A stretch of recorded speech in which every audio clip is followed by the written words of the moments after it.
Welcome in this Wednesday morning, Oxford Exxon Podcast. Chase Parham, Neal, McCready, Clark Ford studio here with you today. Ole Miss falling in men's basketball last night at Alabama, 84-62. The Tide controlled pretty much the whole game. Watched almost all of it there did not watch it from Coleman Coliseum. They lost in Coleman Coliseum. So we'll hit baseball. I was going to say, if you went and didn't write, I'm about to get... Could have saved you a lot of trouble there. Save me.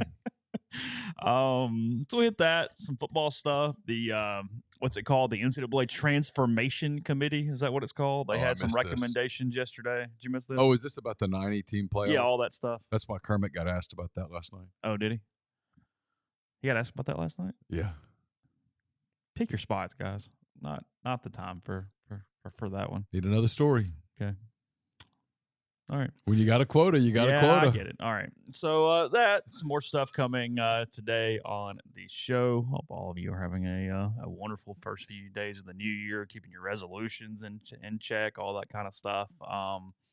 Here on this morning, rain finally out of the way in the Oxford area. So head on over, Oxford Exxon, Highway 6 West in Oxford. Every day lunch specials. You know about those by now. You get any size fountain drink. You get some bread of your choice as well. Up and down I-55 and throughout North Mississippi as well. They can handle ribs tonight for dinner. You call ahead, they'll wrap them up, have them ready to go, wet or dry, ready for you there with the Oxford Exxon and all Blue Sky locations in Mississippi. And again, coming to you from the Clark Ford studio. We are Clark Ford's in Amory, Mississippi. Call that number, 662-257-1900. Tell Corey Clark what Ford product you're looking for. He'll send you a quote within 15 minutes in business hours. Right to the bottom line, no hassle, no haggle. You get your quote. The rest completely up to you. You can shop that quote around. You can do what I've done 4 times now. What I recommend that you do. Let's hop into a Clark Ford today. You get great service. The people at Clark Ford, they want to be your car guy. They want to be your truck guy. They'll prove to you what that means when you make the call. 662-257-1900. So let's see. I assume that, like most years, you did not do a resolution, Mr. McCready. Or did you reflect a little? Because I do think there's a difference there. I think there's a difference in a resolution and a reflection of where you are, what's ahead, what's new, that kind of thing. I don't know that I've made a resolution. I guess I sort of did a few. Did you? Yeah, mostly. I keep them to myself. Okay. That way, if I fail spectacularly, no one will know but me. You're not one of those people who goes, hey, I'm going to blow them out everywhere to put more accountability on myself. No, I don't feel like. And those have to be really front facing too. That has to be something that is noticed. You know what I mean? Yeah. That's not like, hey, I'm going to manage my time better, or I'm going to do, read more, or things along those.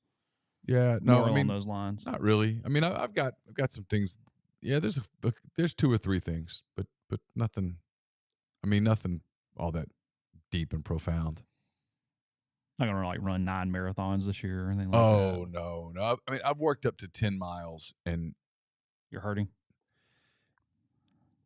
It just I don't know that it's not 10 years ago, and I don't know that it really fits. What's the reason? I'm at 10 miles and I'm fine. I could run more, but I don't really know why I would run more at that point. I don't see the point in running a marathon. I don't think. I don't think you checked it off the bucket list. I don't think the accomplishment would outweigh the damage I'm doing to my body at that point. What made you?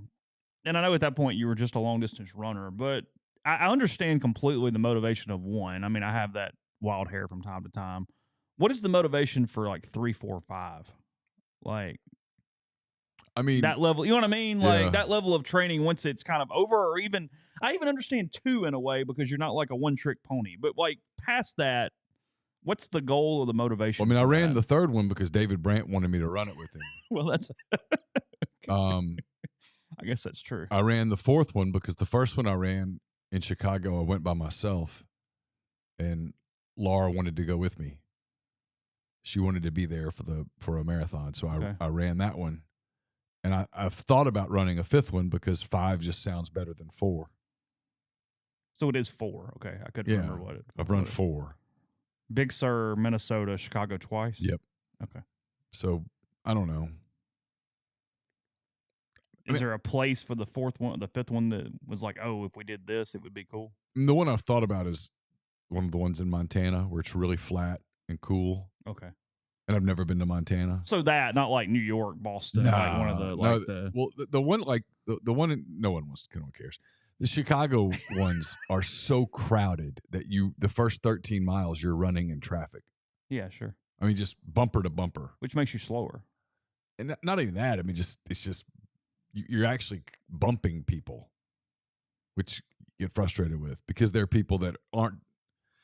You run in what are they, corrals? Yeah. You know, like a 4-hour corral, a 4-hour, 20-minute corral. And so you get the person that signs up for the 4-hour, 40-minute corral, and they're trying to run a 4-hour marathon. And they're racing through you, or vice versa. The person who's going to run a 5-hour marathon but doesn't want to admit that up front. And so they sign up for the 4-hour corral, and they're going too slow. I liked Minnesota a little bit better because it was a little more spaced out. And within the first 2 or 3 miles, I was kind of in my own little space. Okay. Now we've gone through that, hardly but I mean, anyone else. I mean, I think I could do the training and get it done and get to a place where I could run one more. I just don't.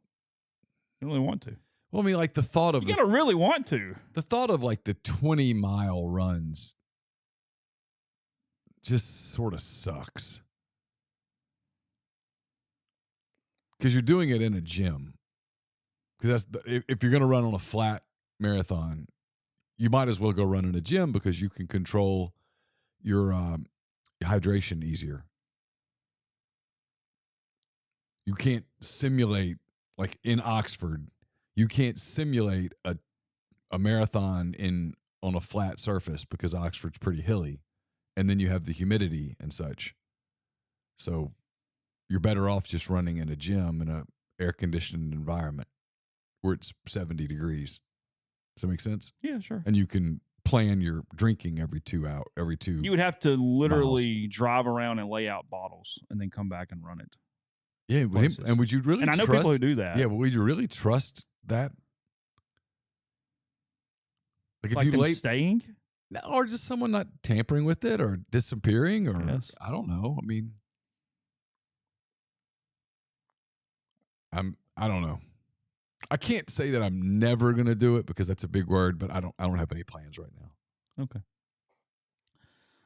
Now that that's out of the way, really no update whatsoever on Damar Hamlin from yesterday. I know some of you guys, God help you, use us for sort of your news sources in the morning to catch you up on things, and there's been very little of substance come out of any official channels or really in general from that yesterday. He had an uncle come out yesterday and say that he used the quote "died twice," but meaning he was required to be resuscitated twice throughout the process. Once obviously on the field, and then I think once either ambulance or hospital. He was at the hospital. Yeah, through that. But that is where we are as of, again, 8:25 this morning as we are getting started, and we'll see what the day brings with that. It's I saw where I follow a lot of Bengals accounts and have for a couple of years now. They are having a press conference and a practice today. They're getting back to it as if they're going to play the Ravens on Sunday. Yeah, they said no game would happen this week. There would be no. The Bengals are operating under the assumption from things I've read from insiders that game will never be completed, that it's done, that it will not exist. Not going to be no contest, not going to be a forfeit, it's just not going to be. But you still, that's the same thing though, because you're still using percentage points. Right. So it's kind of, I mean, the loser from a football standpoint here is the Ravens because they can't win the NFC North. Right. AFC North, but whatever. AFC North, yeah. They can't win the NFC North either. They can't. But I don't know. I'm kind of a cynic. I'm certainly hopeful here. My antenna are up. that I there's was, more yeah, here. I got more frustrated and I don't know if upset's the word, but whatever it is, as the day got into the afternoon without much of an update. And now maybe that was in my own head, kind of what I was anticipating. I don't know, but I thought as it got into the afternoon, that was a weird sign that we had not gotten. I think if we get into this afternoon for sure without something semi-positive from official channels, I think that's alarming.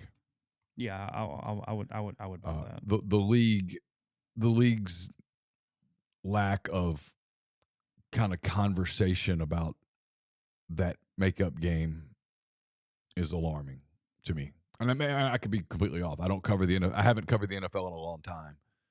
I do know they're very deliberate with what they do, and I thought that the pushback from the NFL against Joe Buck was interesting, and Joe Buck doubled down. Yeah, ESPN and the NFL completely opposite, going at one another here over the 5-minute get ready situation. Joe Buck and the NFL says that they never did that, and ESPN says, yeah, you did.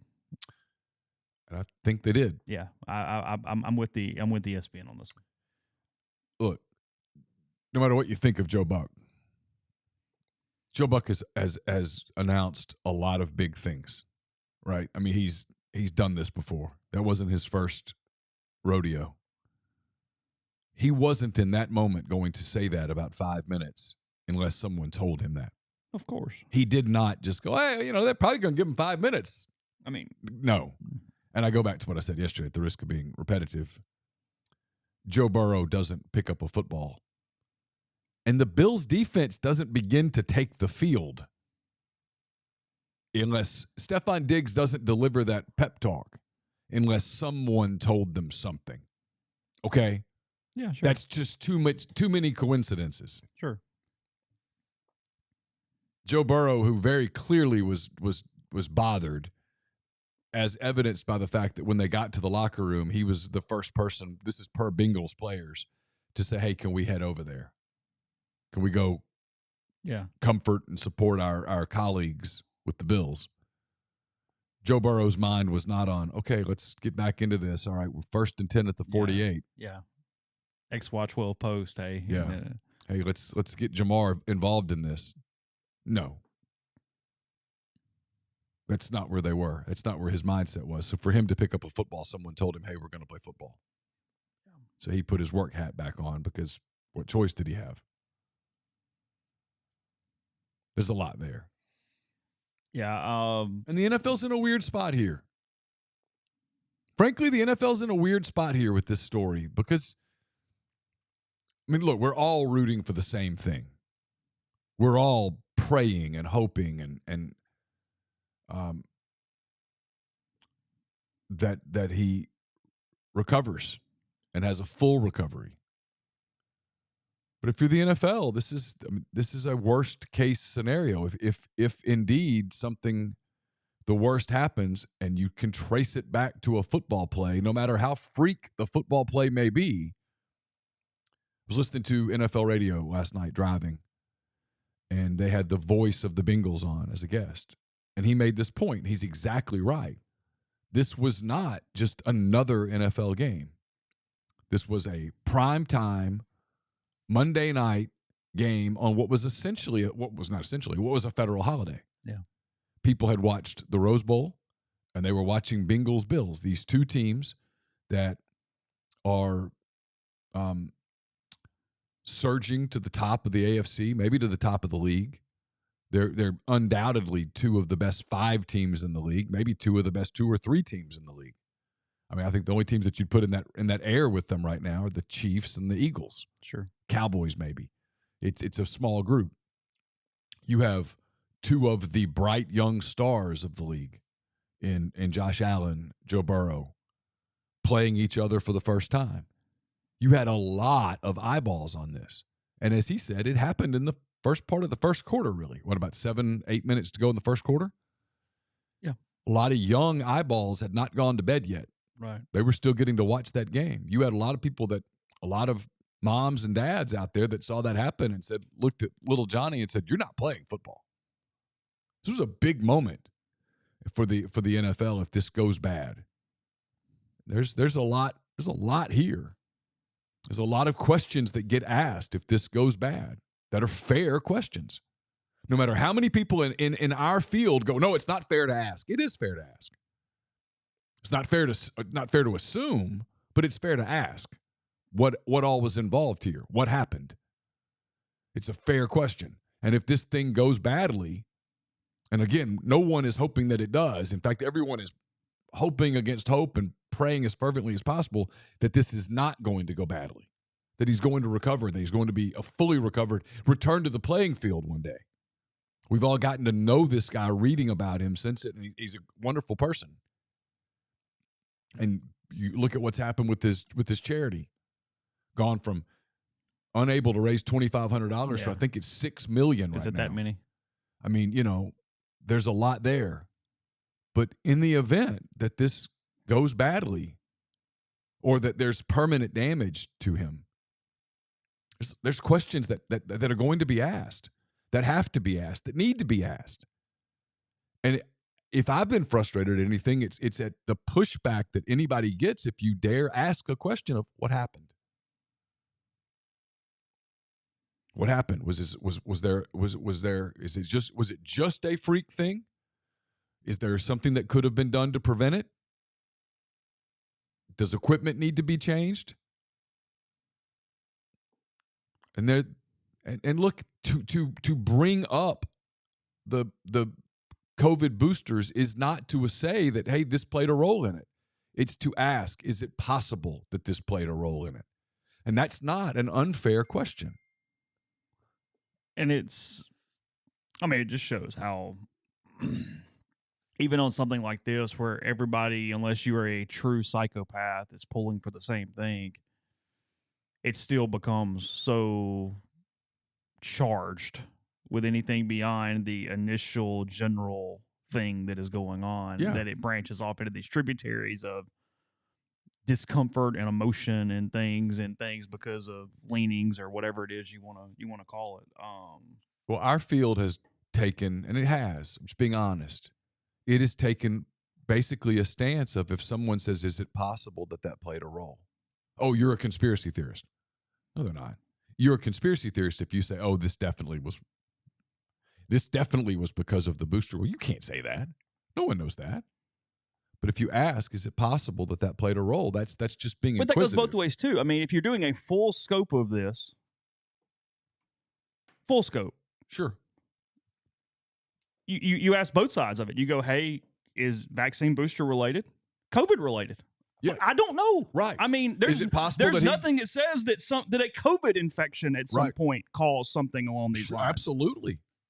I don't know. Absolutely. And that's things that, frankly, it's the unknown of the human condition that we don't like unknowns, and I don't know. Because look, I mean, a lot of wise in 20, a lot of it was, hey, we don't know what's going on in there, and that's the scariest thing in the world. We're probably not going to know exactly what all the long-term ramifications of all this, and I mean COVID, I mean vaccine, I mean everything, decades. Sure.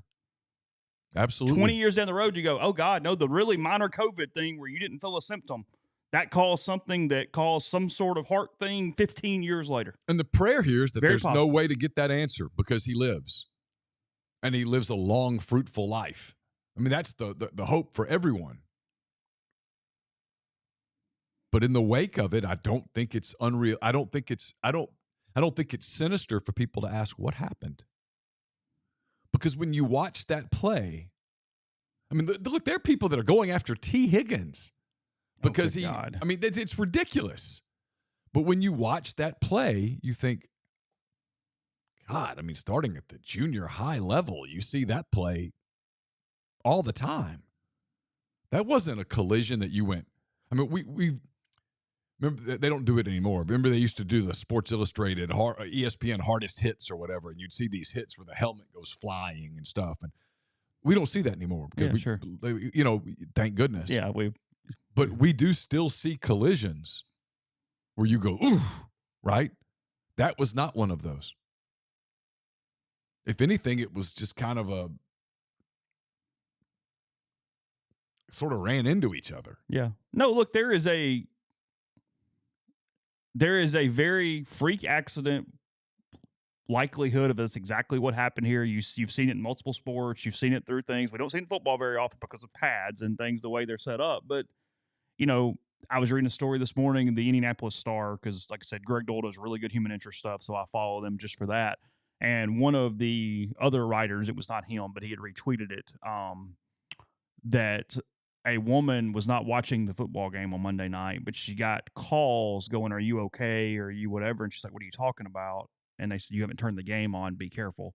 Her son was a high school football player who died from that, whatever that Right. rapid blood trauma thing was in Right. 2012. So it does happen in football. Yeah. I mean, it is a thing. I spoke to a doctor yesterday who said he firmly believes that's exactly what it was, and that it's just kind of freak. And I saw someone say that it could even be the part of Higgins's pad that specifically hit his chest. Yeah. Yeah, because you do have another hard surface that's coming into contact. It can be just a minute thing.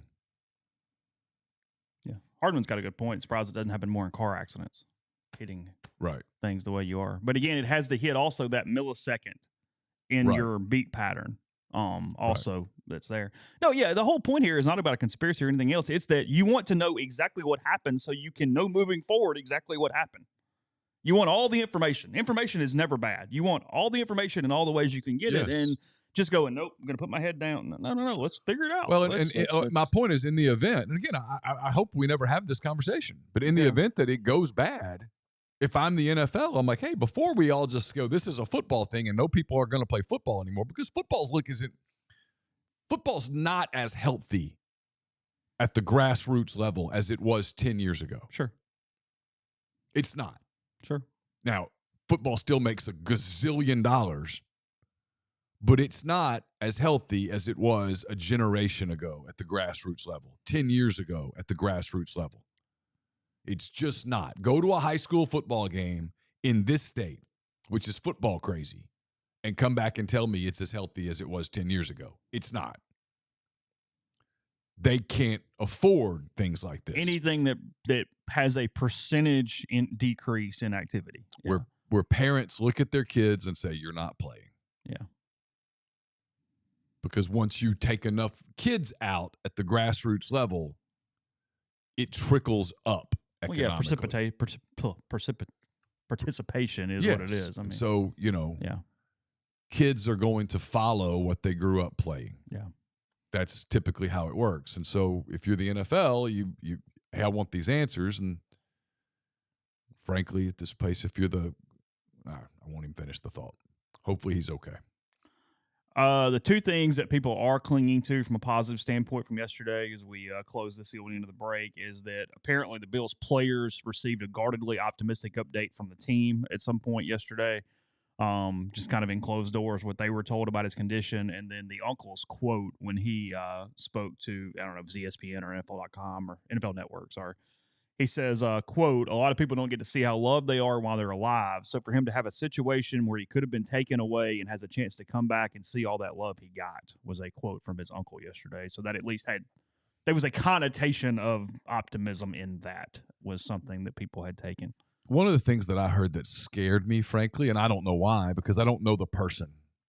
It was, I'm trying to think who the reporter was. It was one of the ESPN guys. Mm-hmm. He was they'd sent him to Buffalo, and he had talked to some of the Bills execs, I guess, and he just said one person, when he was asked, what's going on, he just said something along the lines of, we're just hope we believe that prayer works. Okay.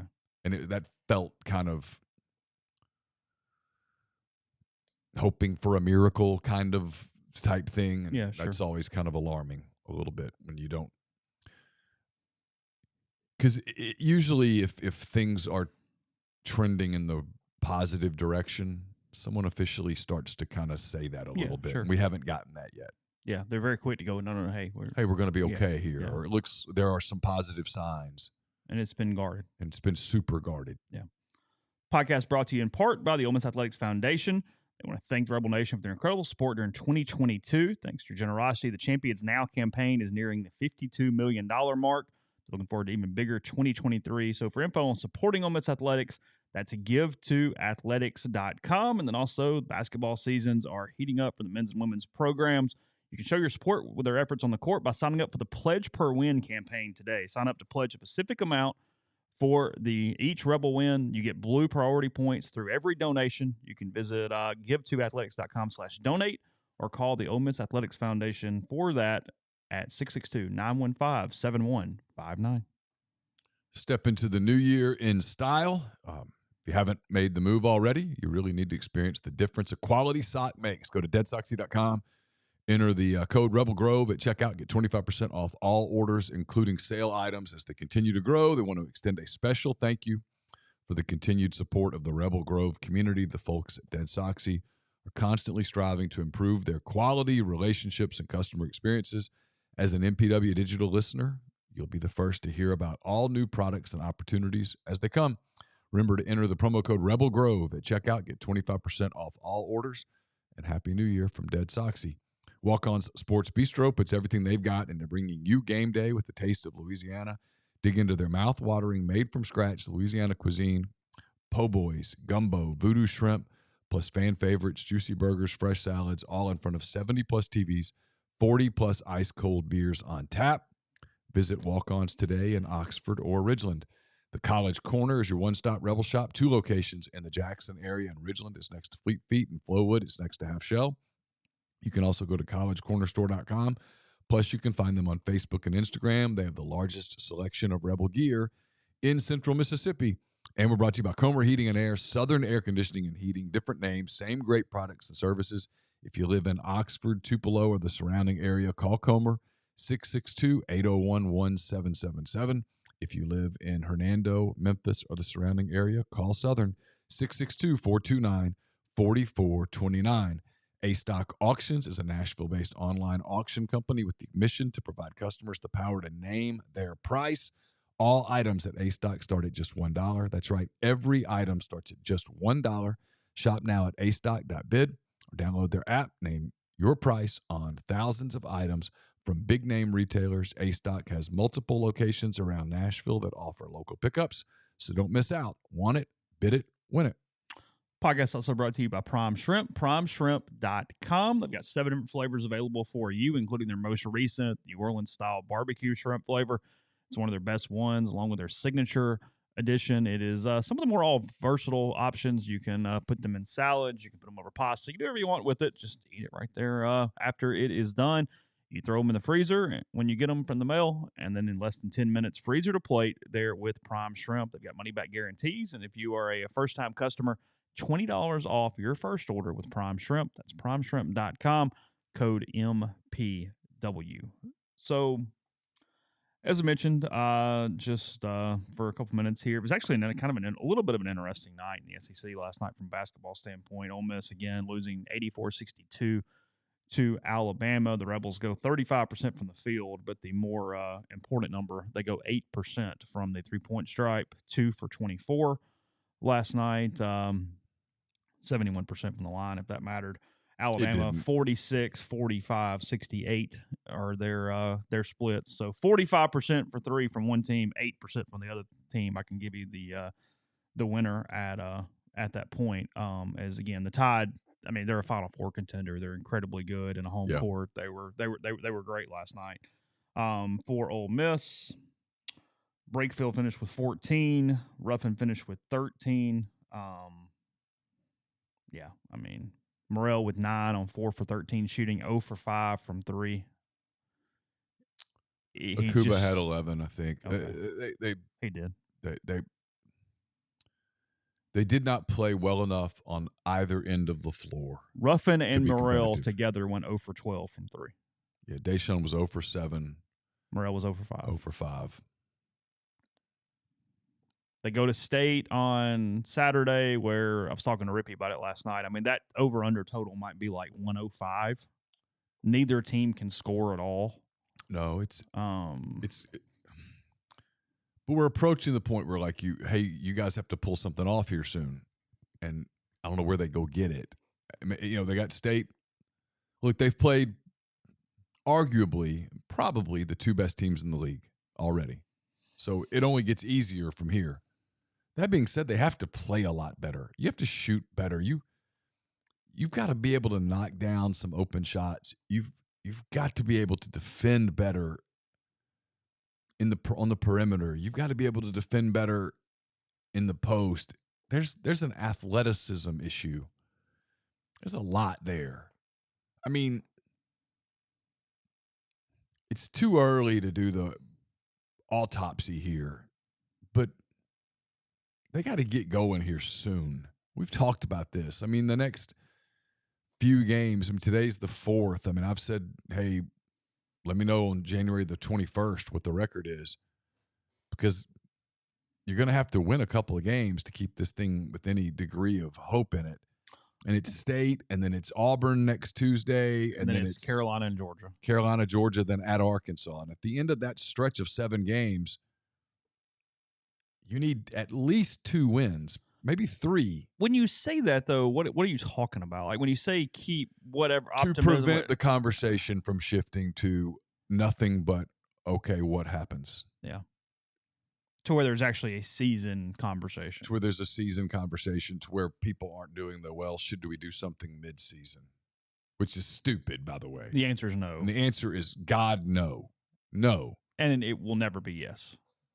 But to the where you can continue to recruit, where you can continue to do things where it's not just constantly, well, are you going to be there? Where there's something to play for. Look, if you're 1-6 out of the gate in this league, you're not going to be in a conversation. And if you're not in the conversation and you get into February, late January, early February, and the arena feels like a funeral home, which is kind of what it did last year. It's not kind of. It's exactly what it did last year, where there's just nobody there. You've talked about this. You're certainly better tied into people than I am. It's not even. It's almost uncool right now to go. Well, there's no. Yeah. And so you got to get past that. You got to make it exciting somehow, some way.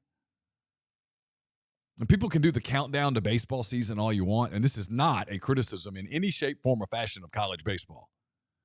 But mid-February college baseball is not exactly like a showcase. It's cold. You're not playing great teams. Early season college baseball should not be detracting from basketball in mid to late February. That's not a criticism. That's a statement of fact. In much the same way that college basketball in November shouldn't be taking away from football. Right? If so, you have a problem. If you do, the football season went badly. Yeah, there is an issue. If people are like, oh, man, I can't wait for basketball to get started, and they're saying that in early October, football season went to hell fast. And so I get it that Ole Miss won a championship and all that stuff. I understand that. I'm not criticizing in any shape, form, or fashion. But if the excitement of baseball is, well, thank God we have something now, that means that basketball was a total disaster. Well, no, look. And again, it's State, and they're going to have a bigger crowd. But let the weather be really good. We do this every year. You look for the commonality on dates. And the point is, this should never be a conversation. People should be at conference basketball and then work baseball in February as they can. Yeah. But we do this every year where there's like those indictment days because you look at this and that and go, and I get this sounds dumb to people who don't really live here and see this. Ole Miss plays the first Saturday home baseball series against the Delaware Blue Hens on February the 18th. Okay. Let the weather be about 70 degrees by some chance. And they play State at home in basketball the same day. Let the weather be 50 degrees. Yeah, whatever. Just don't be snowing. Yeah. I mean, there'll be a lot of people that go, I don't go to baseball. Right. To go watch. Because Ole Miss will probably put some banners or something out that first Saturday. Sure. Like, you know. But let's be clear here. It's a meaningless baseball game. Yeah, Delaware's not. I mean, none. It's meaningless. Yeah. And again, I'm not criticizing. I watched a lot of baseball last year. I'll probably watch a lot of baseball again this year. But that game won't have any bearing whatsoever on what the committee ultimately does in late May. Just won't. No. And like I said, there will be some conversations where they go, hey, do you want to go to the basketball game? Or, hey, Grayson Saunier is pitching for the first time. You want to go see what he looks like? I know the answer. Yeah. And those are, as you said, that's an indictment. Yeah. Because if the basketball team were competitive, if they were fun, if it was exciting, people would go, nah, you know what? We can go to baseball tomorrow. We can go to baseball next week. Yeah, whatever. There's a lot of baseball left. Let's go to the basketball game. Yeah. And the basketball game's warmer. The next week, Ole Miss is at home playing Purdue in baseball, and the basketball team is at home playing LSU, but it's at 7:30 at night. So, I mean. Well, and then it's, can you get people to come from Swayze and not go to dinner and go to basketball? And the answer last year was no, you can't. Yeah. Decent Big Ten team in town. You go, yeah. So that's a problem. Look, there's two ways that you judge a program's health: wins and losses, and attendance, and butts and seats. That's how you do it. And then the eye test a little bit. You sort of know by feel. So that's all I'm saying is that these next few games, if they can't get anything going to generate some degree of interest and excitement, you lose people in late January. That's not healthy. And they're 8-6 now? 0-2 in the league? I think that's right. I mean, we're 14 games into a season where there's still 19 games left. They've lost 6 of their last 8 total. Yeah, it's not good. 3 of those at home at least. Yeah, UCF, North Alabama, and Tennessee. So, elsewhere around the league last night, LSU gave Kentucky all it wanted in Rupp, and Kentucky ended up winning by 3. LSU had a shot at the buzzer to tie, missed it. It's kind of escaping for Kentucky, who's relative to Kentucky incredibly average right now. LSU plays hard. He's done a good job. He's done a good job. He really building has. The roster quickly. Carolina and Vanderbilt played in overtime last night. Neither team is good, but I mean, you didn't watch Ole Miss and go, "Oh God, they're way better." No, I didn't. I didn't. I mean, I watched more of Carolina and Vanderbilt than I'd like to admit. Yeah, because there were moments last night where I was questioning what exactly I was doing with my time, and no, both of those teams look kind of on the same level with Ole Miss. I think Ole Miss plays Vanderbilt twice. They play Carolina twice, and they play Carolina twice for sure, and then it feels like they either play Georgia or Vanderbilt twice. I don't remember which one it is. But I guess my point was, if you told me they were playing both of those teams in home and homes and predict a record, I would probably predict 2-2. Yeah, right. I wouldn't go, that's 4 wins at all. Winnable games, but Ole Miss doesn't play like a team that has a lot of confidence right now. They don't shoot with a lot of confidence. They don't defend with a lot of confidence. They have some guys that are playing hard. I'm not questioning that, but I'm talking about confidence. And Kermit talked last night about, they need Deshaun and Matt to play well together. And they do. He's right. But that doesn't appear to be imminent. They look like they have no confidence. They look kind of beaten down. They look like, just casual observer from 10,000 feet. I haven't talked to a player all year. I don't know. I don't cover them, but they don't look right. They look down. Like the body language is bad. Body language is bad early. They miss a couple shots and start kind of looking around and looking down and just only a couple of guys that don't fit that category. Look, I love Jamin Breakfield's body language. I wish for Jamin he was a little more explosive, but he's trying, playing really hard. Yeah, he's trying, and he's played fine. And he's leading. No, he's played well. Yeah, he's good. He's played well. If everybody else was doing what they're supposed to do in quotes, and then he gave you that, you go, hey, no, that's. If he were the third or fourth player on a team, oh yeah, fine. You got something going, but when he's having to lead it. Well, he's not explosive enough to be the guy. Yeah. And so By the way, Brandon Miller at Alabama. Whew, Yeah, he's all right. He can do things. Yeah, Bama got really fortunate. His dad played tight end there about 20 years ago. For 1 year. Was it really? Yeah. Yeah. Elsewhere last night, the other game, speaking of, Ole Miss is in Starkville on Saturday, is Tennessee just killed the Bulldogs in Knoxville last night. Yeah. 87-53, that final, and it wasn't that close. Again, State can't score at all. And Tennessee, when it plays well, is a really good team. Yeah. They've got SEC home opener. Yeah. They were locked in last night. Tonight, the rest of the games in the league, Auburn is at Georgia tonight, A&M's at Florida, and Missouri is at Arkansas tonight. Missouri at Arkansas is an interesting game. Arkansas's banged up, and Missouri's played well. Offensively, they're really good. Defensively, they can get pretty iffy. But yeah, they've played really well. Yeah, they're okay. They're a tournament team today, right? Or they have not. They maybe haven't played a good enough schedule to this point. I'm curious to see what the net ratings are. I'll pull up SEC net ratings. It won't take me a second. Sure. All right, this is as of, I'm guessing this is as of this morning. In the SEC right now, net Tennessee's a 2, Alabama's 8, Arkansas's 10, Missouri's 30. So, yeah, big game for big opportunity for Missouri tonight. Auburn's 32, Kentucky's 38, Mississippi State's now 45, so they're bubbly. Mm-hmm. Florida is 66, LSU is 79, Ole Miss is 91, Texas A&M, probably the disappointment of the league so far, 97, Vanderbilt now 118, Georgia 132, South Carolina up to 260. They were in the 300s. From a net standpoint, the league's pretty strong. You've got the league's going to be good. You've got 10 teams that are in the top 100.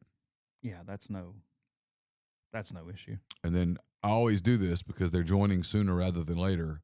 Oh, sooner. Look at me. You got sound effects, right? Texas is 12. I do have them somewhere. Let's see. On your board, right? Are they marked? What'd that do? I don't know. I didn't hear it. Did you hear it? No, I don't have my headphones on. Okay. Whatever. It's fine. Texas is 12. Oklahoma is 52. Okay. Yeah, what sound effect did we get there? I don't know. Assorted topics, still a lot more to go today. We'll get into a few of those here in a second. First, about Johnsonville Creamery, johnsonvillecreamery.com. Small batch artisanal cheese. They make in-house, locally, everyday charcuterie boards, grazing tables, workshops, and more. And as we told you yesterday, it is king cake season. You can go ahead and get your king cake now. You can shop those at johnsonvillecreamery.com. They've got multiple sizes. They've got a new flavor. It's the blueberry cheesecake option right now there for you. They've got lemon, plain cinnamon, praline pecan, the normal cheesecake, lots of stuff. Johnsonville Creamery, johnsonvillecreamery.com or 662-419-9201. We're also brought to you by Solutions RX. It's a probiotic multivitamin supplement company created by Ole Miss Pharmacy alum Chris Cornelison. I've been telling you about this for a while. I've been taking some of their supplements, vitamins, things of that nature. I've not really felt better. You can too. Just go to solutionsrx.com. Check out their website. They're also available in all across the continental U.S., including Mississippi. But solutionsrx.com, promo code OEP at checkout. Get 10% off your first order. Game Changer patches. They're the only 2-patch system available in the market to stop hangovers before they start. The warm-up patch used before or while you drink. The overtime patch used after you've been drinking to recover while you sleep. The all-natural ingredients will keep you in the game. Ready for your next play. GameChangerPatch.com, promo code RebelGrove20 at checkout for your purchase. For 20% off your purchase, I should say. ACS, owned and operated by my friend Clay McNutt, Baldwin, Mississippi. It's a complete electrical control system solution provider. It's a Rockwell Automation recognized system integrator. ACS can service and install Rockwell Automation, Allen Bradley, Siemens, ABB, Square D, and many other manufacturers. For more information or to get in touch with ACS, go to acsllcms.com or call 662-601-4381. One of my girls, I guess Caroline, was at Lamon's Fine Jewelry yesterday getting some jewelry repaired. The customer service there is always amazing. They'll take great care of you. It's Valentine's Day season coming up, engagement season, I guess, if you will, all of that stuff coming up, wedding season. If you're in any of those markets, go check out Lamon's, 1126 North Lamar Boulevard in Oxford. It's Lamon'sFineJewelry.com, or call them at 662-234-2777. We'll have a Mind on My Money tomorrow that's brought to you by Pinnacle. If you're interested in getting in touch with the Pinnacle 401k advisory services team, they'll conduct a complimentary, no obligation benchmarking and analysis of your current 401k plan. Just go to mypinwealth.com, MYPINN wealth.com. And we're brought to you by John Edwards, Regency Travel Incorporated in Memphis. Get in touch with John if you're planning a trip. You want one that creates a lifetime of unique memories. Get in touch with John. Give him some parameters. Give him a budget. Let him give you some options. And he'll take great care of you. 901-494-3387, or send him an email at jedwards@regencytravel.net. So this transformation committee thing, not a ton of stuff that's overly whatever. I mean, I think transformation's a really bad word for it, because that makes it out like, oh God, they're like, what, doing all this different stuff. And there's some stuff for sure, but 25% post We're not talking about making, swimming, right, or diving. What are we? What? You transformation in NCAA. We were going. There you go. Any team with, I think, over 200 programs that play the sport, I guess is the way to put it. They suggested, and this is that committee that Sankey's a co-chair. I feel like somebody else is a co-chair too. Maybe it's Swarbrick. I don't know, something like that. Maybe the Notre Dame AD. But they want 25% of teams making the postseason. That would create a 90-team tournament in basketball and just less than 90 in baseball, something like that. When we already have a hard time getting to 68 as well. There's some stuff in here that I like, but there's some stuff in here that I frankly don't like at all and don't understand the point of it. Am I missing something? I mean, what's the purpose, I guess, would be my question. Make more people feel good. Make more coaches be able to say, hey, well, coaches want it because then they can tab the, hey, we made the tournament. But if 1 out of every 4 teams makes the tournament,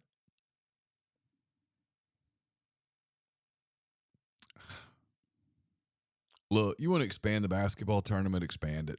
Whatever. You're watering it down. The college baseball tournament, I don't see how you could do it. I don't see how you could go to 90 teams. There aren't 90 good teams. Like you said, by the time you do the automatic qualifiers and stuff, and I realize where we are and the storyline, and you wrote a whole book about it, but that was a once-in-a-lifetime deal too. Usually in basketball and baseball, the last team out. What do we do now? The bubble's going to be who's the 91st team as opposed to the 90th team? Like, I'm watching Vanderbilt and South Carolina last night. Well, because we're talking about, hey, their net's 88. So, hey, they're right in there. I've got it right here. So, I mean, these are the teams that are like in the 90s. Seton Hall, their net's 89. They're 7-8. Villanova's net is 92. They're 7-7. Just looking for the big leagues. Here we go. Michigan, their net's 81. They're 8-5.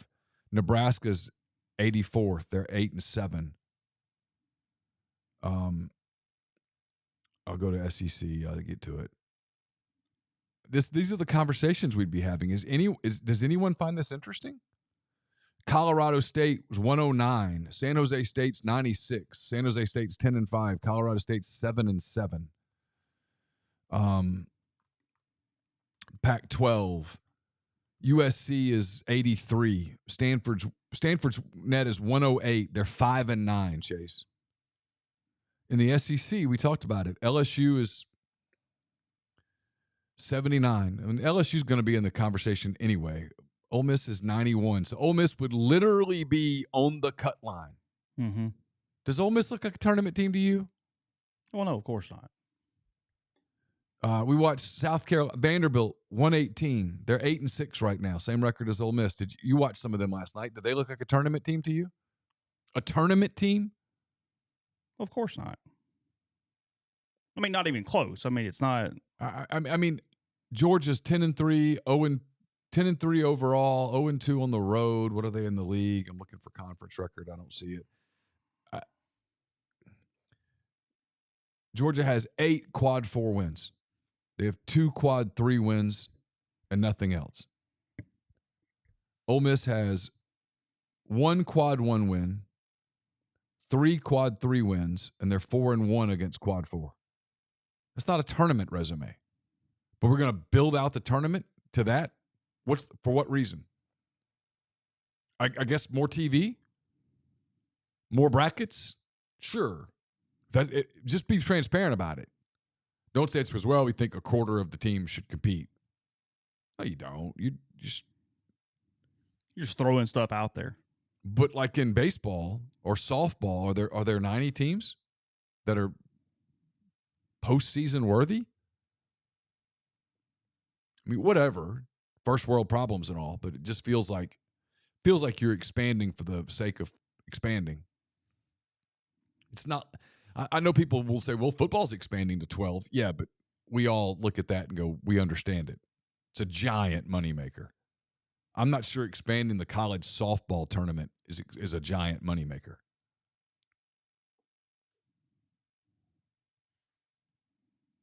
Am I missing something or? No, I'm just thinking. I mean, I was trying to think of other reasonings that would be there, and I mean, there's really not. I mean, their only argument is, hey, it's cool for teams to be in the postseason. I mean, that's essentially it. I mean, sure. And it is. The whole season's about making the postseason. But if you make it where teams like Ole Miss and Vanderbilt in basketball are making the tournament this year, well, then everyone's making the tournament unless you're just completely. I mean, do you really? I mean, I guess here's what I'm asking. You get to the end of a conference season and 2 teams that are 6-11 in the league are fighting for their 7th league win. Mm-hmm. I mean, are we really going to go, hey, this is to get into the play-in? Stanford and Ole Miss, 2 teams that are below 500. Is there really a demand for that? No. In no sport. I mean, it's not even just basketball. No, I'm not picking on Ole Miss here. I'm just saying, is there really a demand for that? And coaches are like, well, I can say I made the tournament. Okay. Because I'm sure somebody's raising their hand going, well, I mean, Ole Miss, could have been left out and they won the baseball thing. Yeah, but if they'd been left out, they didn't do what was necessary to earn their spot in. That is a part of it. It's not that some team in some sport can't go on some magical run or have some magical day. Well, 6 months later, we're not sitting here going, NC State really got screwed. They could have done what Ole Miss did. No one's saying that. And had Ole Miss not made it, like to your point, nobody would today be going, they really got screwed. No, they didn't. They didn't win enough. Now, to their everlasting credit, they got the spot, and they absolutely made the very most of it. Kudos. It's a great story. Mm-hmm. Doesn't change the fact that had they not gotten in, it wouldn't have been some miscarriage of justice. It wouldn't have. They had a losing SEC record. They lost in the first day of the SEC tournament. They had opportunities. They didn't do it. NC State's the same way. If you were to ask NC State today, do you feel like you got screwed? Honestly, their answer would be no, we just didn't do enough. If we would have just done a little bit more, maybe we would have gotten that spot. Right.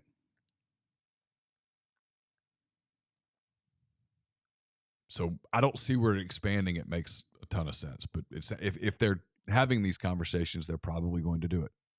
I do like this. They say that the committee is recommending the formation of sport-specific management committees. Basically, every Division I sport will have a national championship. With a national championship, will have its own entity, and the management committees will have decision-making power and the ability to move quickly without bureaucratic delays. Completely fine, all good. Sure. Makes tons of sense. They're recommending new requirements that all Division I schools provide medical coverage for athletics-related injuries for a minimum of 2 years following graduation or completion of athletic experiences. Yep. The requirement may be part of a more holistic athlete benefits model. Another part of the new model requires schools to pay for athletes who were on full scholarships to get their degrees within 10 years of leaving school. Okay, sure. Chet makes a good point. Yeah. You do it because the season ends in December for many teams with eyes that would watch. So let's circle back. If it were a 90-team tournament and right now Ole Miss was still in the conversation, would there be more interest? You tell me. You're much more in touch with the fan because you have a social life here and I don't. I mean, would there be more interest if it were a 90-team tournament? To a degree, as far as the regular season mattering more, and I'm using quotes for those not watching ESPN 8, I mean, sure, but you still know the product you're watching. So to an extent, sure. I mean, hey, can they get in? We all like brackets. We all like postseason. It would give us a segment to talk about. Sure. People would listen and be somewhat engaged. But at the same time. Very somewhat. Yeah, but at the same time, it's not like. Because it's the best example. Okay. Again, we didn't have a day to think about this. Here's the argument for it. What the hell's the difference in that and a 6-6 football team that makes a bowl game? Nothing. It's the exact same thing, which is their argument. I mean, hell, in football, the postseason is made by 50-something% of teams. It is. At least. But bowl games are a different creature in that they've been around forever. They're made for ESPN events, played at the holidays. We have bowl games not. No, I know. We have bowl games not to reward the players. We have they play the Independence Bowl because ESPN goes, I really need something to program on December the 21st. The NFL's, the college football season's over. People aren't engaged in the NBA yet. Like ESPN basically launched its NBA coverage this week. ESPN's got metrics. They know what they're doing. They know what draws eyeballs. And so they know in those days in December, you got to put something out there that's different, that's festive. Bowls are festive, and I'm using quotes too. No, I know. Yeah, sure. As opposed to people just aren't ready to watch Seton Hall Rutgers on December the 19th. People don't really turn to college basketball until now. I mean, look, I agree. There's too many teams making the postseason in these sports anyway, in my opinion. I mean, you could argue that 68's too damn many. That's what I'm saying. Yeah.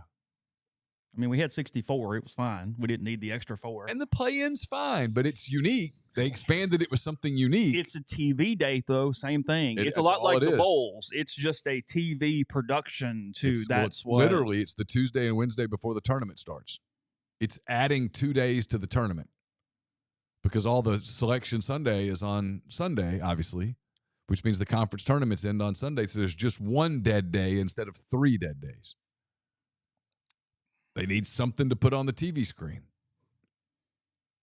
And so you play the play-in games, and they have this feel to them, and you put them on a neutral site in Dayton, and I've been there. It's kind of, believe it or not, it's kind of cool. Yeah, sure. And it works on a Tuesday, on a Wednesday. And then the tournament starts Thursday at 11 a.m. Central, noon Eastern, and everybody's into it, and their brackets are rolling. And here we go. And everybody tweets, my bracket's blown up on the first day. Like, no one cared. But everyone does it anyway. That's why they do it. So would it be more fun if you had a bigger bracket? Maybe so.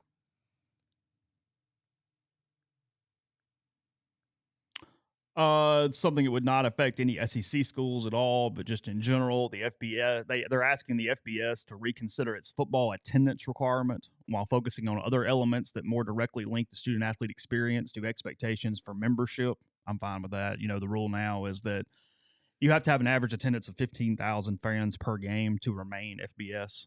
Oh, really? Yeah. Okay. Per game once over 2 years or whatever, however that works. Okay. So they want to lift that requirement into some other things. I get it, but at the same time, that's such a low number that if you can't hit that, I mean, you're really in the same league with the big boys. I mean, a bunch of teams that don't get there. I know, that's what I'm saying. I mean, and that's like, why they're ULM doesn't get there. Because you don't want to force teams out of FBS that do everything else, right? Right. But just don't have 15,000. So I have no. Some of that's beyond your control, really. Oh, completely. And then the committee decided against changing the minimum number of sports sponsored to be a Division I member at this time, but did recommend the board direct. Do what? Oh, trash? No. That did sound kind of loud, didn't it? It kind of felt like they hit something, but yeah, they didn't. It did sound a little whatever there. So I don't know. That's it. I mean, the sports management committees are the biggest thing that came out of yesterday, and I have no problem with it. Okay, that's fine. Each sport has its own. Yeah. And because I know somebody goes, hey, more committees are never the answer, and I understand that in general, but the problem now is that things are getting bogged down in bureaucracy so much that nothing can move at all. That when they're actually not more committees, they're less, because you can just streamline the decisions through. Now, figuring out who's on these committees and how that works and what exactly the checks and balances are is a completely different animal. But nonetheless, this is all part of the new president, Charlie Baker, I think's his name, that replacing Mark Emmert. Oh, yeah. Yeah, so it's he's delegating. His regime is taken off. Good for him. That's what we're doing right here. So good for him. Way to go.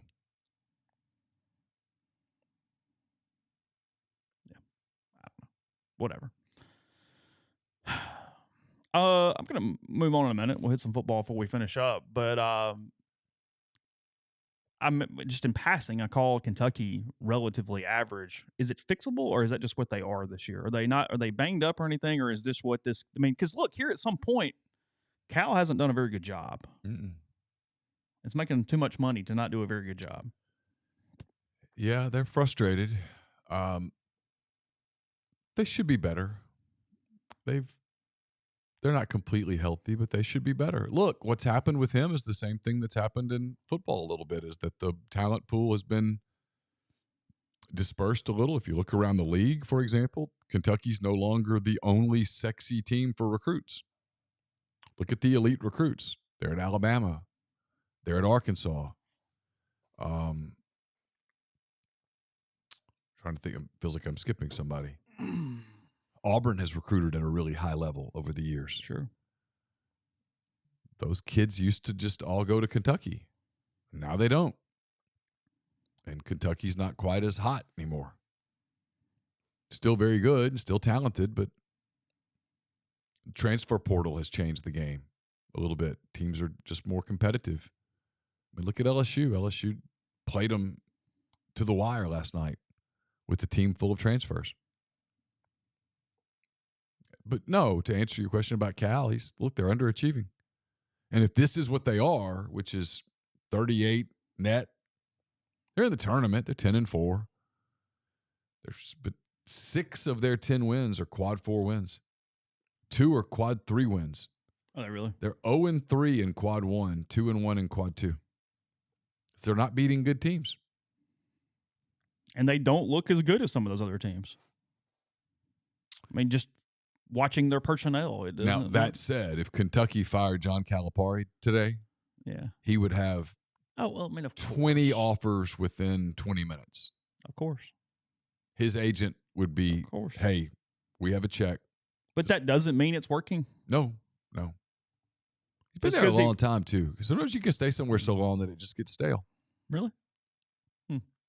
Never seen that. Happens. Yeah. He's been there 12 years? At least. Was it? Yeah, maybe.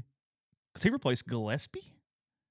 Yeah. Was there a coach in between, or is that it? I don't think so. I think he replaced Billy. Yeah, I do too. That's what I was thinking. So, podcast brought to you in part by Northeast Spark, NESPARC, service people across rural communities. 2 packages, the Ignite, the 100 Mbps, or the Blaze. The 1 gig that powers the Clark Ford studio, your hometown team bringing you world-class broadband. That's nespark.com, 662-238-3159. Phone service, parental controls, network security, a wireless mesh extender for those who need that extra step, and much more. So again, get the best internet in Lafayette County, or also parts of Union and Pontotoc counties for those who did not previously have internet. That's 662-238-3159. If you're headed to Oxford anytime soon, whether it's for basketball, baseball, whatever, maybe both, check out Oxford's newest Greek restaurant on the square. It's Opa. They've got great, fabulous food, craft libations as well. Check them out.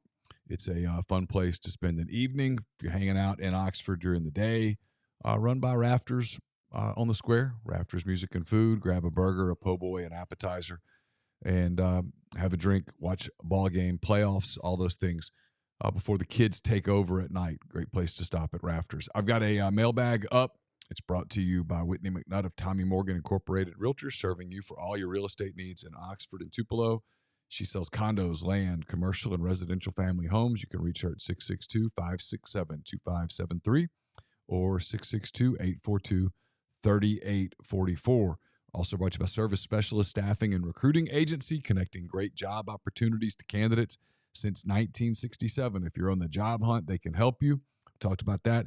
But if you're looking for hard to find quality talent for your business, they can help you with that as well. Just get in touch with them. You've got nothing to lose. Payment of service is solely contingent on if you decide to hire a candidate that they send. So give Will, Sydney, or Kelsey a call, 662-832-5138, or check out their website, servicespecialistltd.com. Don't just accept what you see, but imagine something new. Step forward, chase after a better version of yourself. Every day, Corinth Dental is helping people reinvent themselves one smile at a time. Dr. Bubba McQueen, Dr. Jenny Beth Hendrick are devoted to restoring and enhancing the natural beauty of your smile using conservative state-of-the-art procedures, including Invisalign. These clear aligners are the virtually invisible way to improve your smile. So call Corinth Dental today for a no-cost digital scan of your teeth. Let them show you the way to a straighter, healthier smile. 12 months, no down payment financing available at corinthdental.com. And if you're a displaced corporate executive or you're wanting to put your career in your own hands, maybe you are an experienced entrepreneur and you're looking to diversify, Andy Ledecky can help you. He's a longtime Rivals board member, a diehard college football fan, franchise veteran. He owns multiple franchises, businesses, uses his expertise to help others find their American dream through a very thorough and free consultation process. So call Andy, put your life and your career in your own hands. It's 100% free, so you have nothing to lose. Find your perfect franchise at myperfectfranchise.net. Contact Andy anytime at andy@myperfectfranchise.net or call him at 404-973-9901. Podcast also brought to you by G&M Pharmacy, 662-236-2222. They deliver locally in the Oxford area, and they offer MedSync for your prescriptions the same day each month and take care of you. One trip to the pharmacy, one prescription choice there with you with Tyson Drugs or G&M, wherever you are, and it's easy to transfer your medications. They can do that after one phone call. They take care of the rest. So don't have to stay with a big box pharmacy. Let G&M or Tyson Drugs handle your pharmaceutical needs. Again, that's 662-236-2222. You posted a football coaching staff sort of update on the board yesterday at rebelgrove.com. You should subscribe if you have not. It'd be great. It's really, really cheap as always. So you should take advantage of that if you will. Pete Golding's name coming up a lot. Yep. The Alabama defensive coordinator, somebody who has obviously ties to Mississippi, has been on the radar before when Matt Luke, I guess, he got the job. Is that what it was? Was it then? When Matt got the job permanently. Yeah. Well, no, a year in. When he was making changes. That's right. Golding's name was popping up. He targeted Pete Golding. Yeah. And I think Pete Golding told them that, hey, I want the job. I'm going to take the job. Some family had told some people he was going to take the job. And then he ghosted them. Yeah. Pretty much what happened. There's no point in parsing words. Yeah. I was told yesterday he's got 1 year left on a contract at Alabama. He's a really good recruiter. He's done a good job from a recruiting standpoint there. They seem sort of hit and miss about some of his defensive coaching from time to time. and he's almost developed this Ole Miss coordinator version of like, hey, go hire John Gruden, what he did to message boards for years, where every time there's even a possibility of a change or anything, Golden's name is the one that pops up. Look, I guess something could happen in the next 3 hours, but I typically, well, if it's going to happen, it'll happen today when I don't have Wi-Fi Yeah, for exactly. 5 hours, and Okay. I'll be accused of not working. That's inevitable. I typically hear a good bit, and it's been really quiet from this standpoint. It does not appear like Alabama is wanting to lose him or get rid of him. Right. And there's been very little. Again, who knows? It's not like we got direct lines to Lane, and he's sharing all of his thoughts with all the media. But it does not feel like some fire sale that is just firing guys without other landing spots going on. That is not what appears to be at the moment. No, at all. It appears to be much more methodical, much more passive. Could some changes happen? Sure. Not saying that at all. I think there are two. But I don't think he was ever walking into an office and going, you, get in here, pow. No. I think there are 2 or 3 guys that if they found another job that he wouldn't fight to keep them. He'd wish them well. Oh, sure. And that's about it. Look, they went 8-4 from a common sense standpoint. That's not when you burn all those bullets. You only get to do that a certain number of times.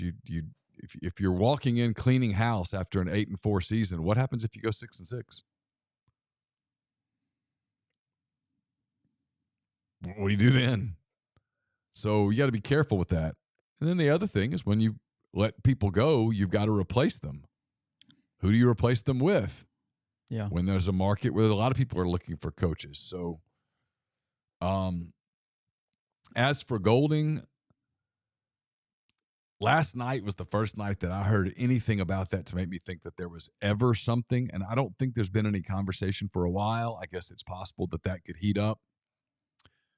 But it's difficult for me to believe that Pete Golding's leaving Alabama on his own volition.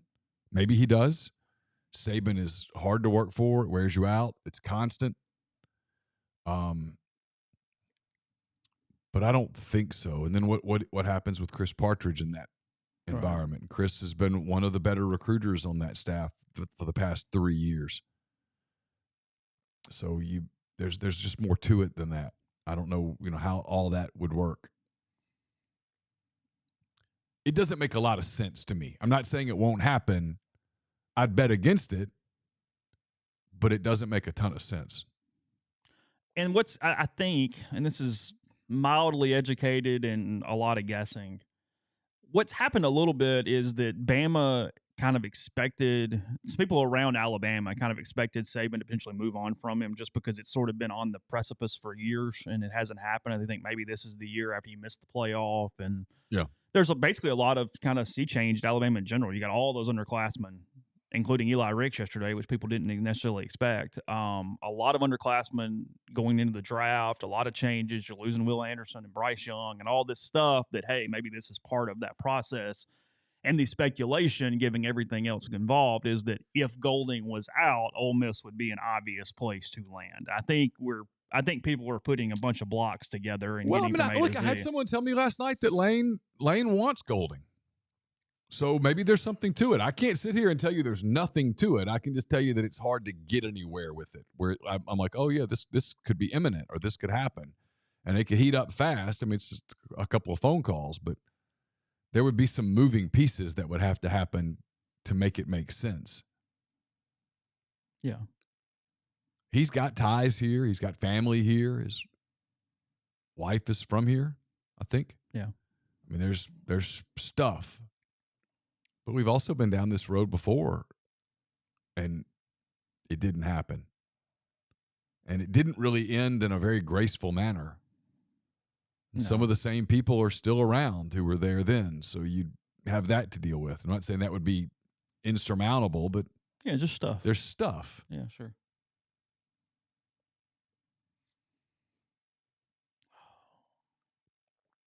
So we'll see. Again, I mean, it is that silly season for any changes, any movement.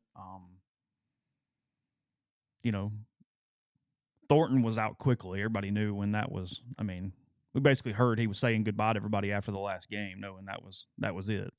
That was a quick one. His last couple of weeks in Oxford were not great. No, had a rough. There was stuff. Had a really rough end there. Yeah, that last week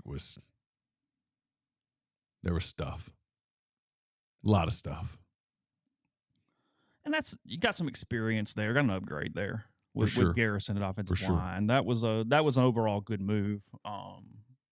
The linemen we talked to over the course of bowl season seemed pleased, and I know they're always going to go. Not going to say.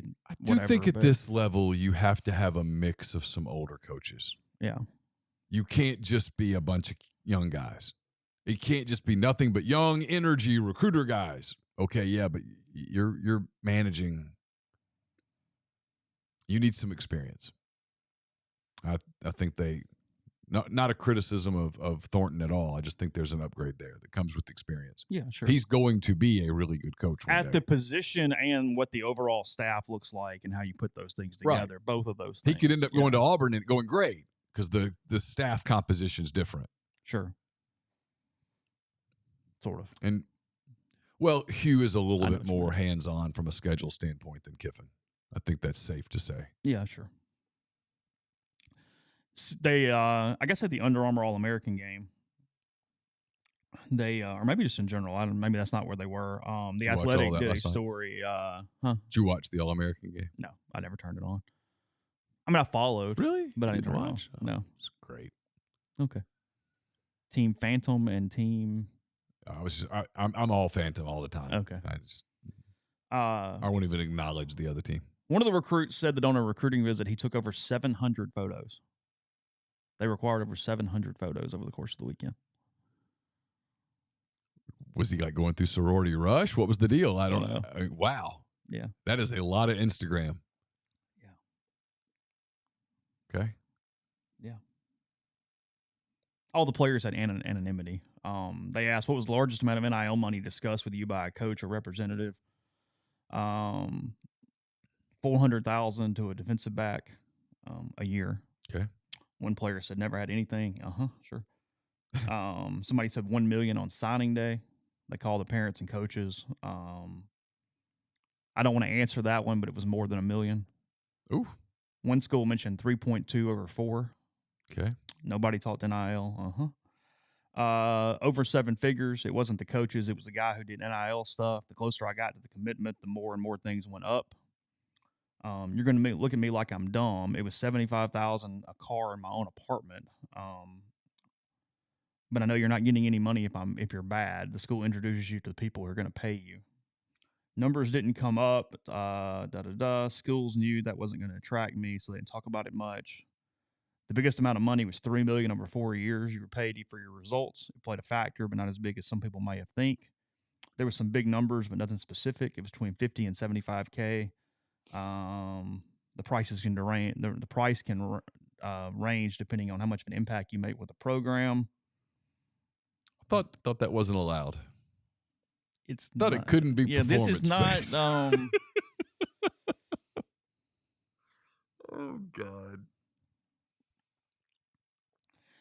I would be curious to see truth serum on these answers because I understand why kids don't go, no, it was absolutely the most important thing. I get that. That's a hard conversation for an 18-year-old.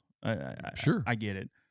But they were all asked, where did NIL play a part? And almost all of them said second or third. That was, almost down the line, second or third was the, yeah. I believe them. Well, you're not going to a school you hate only because of that. That makes no sense. Well, look, if you go to 5 SEC schools or a mix of SEC and Big Ten schools, they're all offering you roughly the same thing. It does still come down to recruiting and comfort and relationships and those things. Recruiting still matters. Saying that, and I'm not picking on Kiffin here when I say this, I'm just, other coaches say this too, and I think it's a bit of a cop-out when they say it's nothing, it's all about recruiting. It's all about NIL. No, it's not.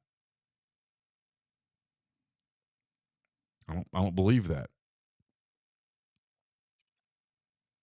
I think it's still about relationships and it's still about building trust and things like that. One school they ask about photo shoots, and he goes, "Yeah, I did a lot of them. The best one was Georgia Tech. They had bubble guns, thrones, and 360 media view and backgrounds. So all kind of stuff there. There you go. In, Look at that. in Atlanta. Bubble guns. Yeah, player 8 said I took over 700 photos in one place. It was kind of a waste of time. You think? Yeah. How long would it take for you to take 700 photos of yourself? God. I mean, a couple decades? Yeah, come on. I mean, at least. The entire holidays, how many photos did you take that you're in? Oh, the entire holidays. Fewer than 10. Yeah. I think I can count them. I mean, it's probably 4 or 5. I don't know. Yeah, like 4. Yeah. Something like that. So, all right. Let's see. RebelGrove.com. Have some coverage headed your way. Stay locked in for any recruiting news, coaching staff news if it does come out or more. Back with you tomorrow morning. We talking to Jeffrey tomorrow? Yeah, I think so. We'll talk to Jeffrey tomorrow morning on the show. So another day, another podcast, back on a normal schedule here with the new year upon us. So I hope all of you have a wonderful day. Stay safe, and we'll talk to you again tomorrow.